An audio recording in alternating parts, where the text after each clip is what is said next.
Hi and welcome to another Watch Geek video. Today we're taking a closer look at the new third iteration of the Zelos Hammerhead dive watch.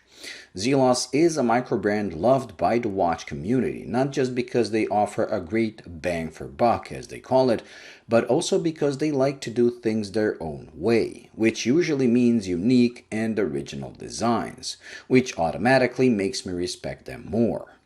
They're one of very few micro brands that usually sell out their upcoming models in the pre-order phase, with very few models or variants reaching the official retail phase. One such model is the Hammerhead, and with this third generation, they again did things their own way. While most companies usually bring more to the table with every new generation, as more should equal better, that is not always the case, and Zelos realized that when making this. Instead of increasing or even keeping the water resistance of the second generation that was 1000 meters, they decreased it to just 300 with this one. To be honest, even 300 is more than anyone will ever need, while it resulted in one big advantage over the 1000 meter one, and that is the thickness. While the second generation was a beast at more than 16 millimeters in thickness, this one got slimmed down to 14.5.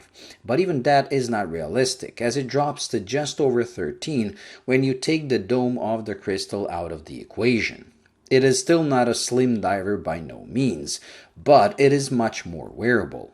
In fact, I was stunned at how good this wears on even a small wrist like mine. With 44 millimeters in diameter and 49 lug to lug, it hugs my 6.7-inch wrist very well. Even the T-shaped endlings that increase the lug to lug to a whopping 53 millimeters somehow work on my wrist. Usually anything above 51 with the bracelet is too big for me, but thanks to an almost vertical drop of the endlings, the whole watch hugs my wrist just the right way.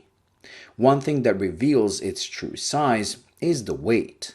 With 230 grams with all the links included, and 205 even when sized for my wrist, it is a beast and you will definitely feel it. This one doesn't disappear on the wrist in any way.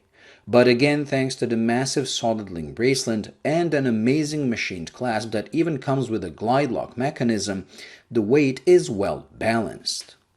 The glide lock system is one of those things that spoils you once you try it, as you can use it throughout the day to accommodate for the swelling and contraction of your wrist, always finding a perfect fit.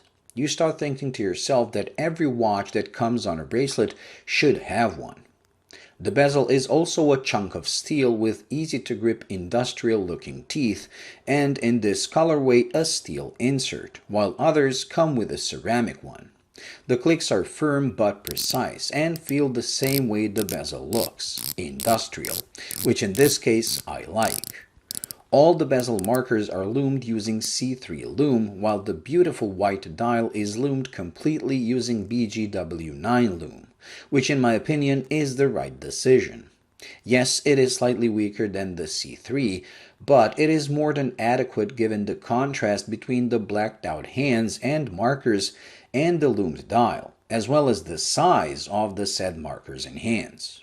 What you do get with this loom versus C3 is that the dial in anything but darkness looks brilliant white, with no hint of green or blue whatsoever.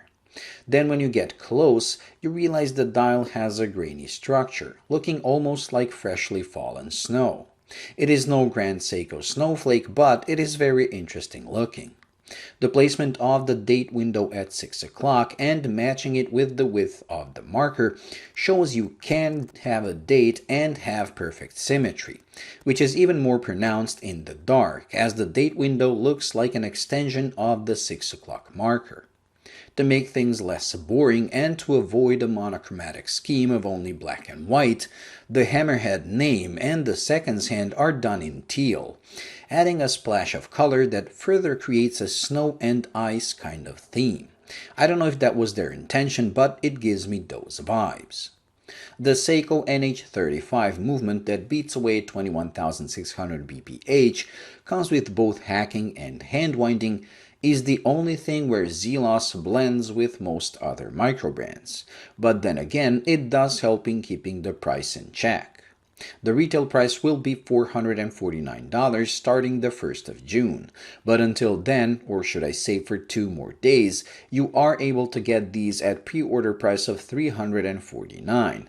And at that price, I do feel this is one of the best options out there, especially if you're into chunky but wearable divers. Well, that completes this week's review, so thank you for watching. I hope you enjoyed and found it useful. If you did, please like and subscribe, and until the next video, bye.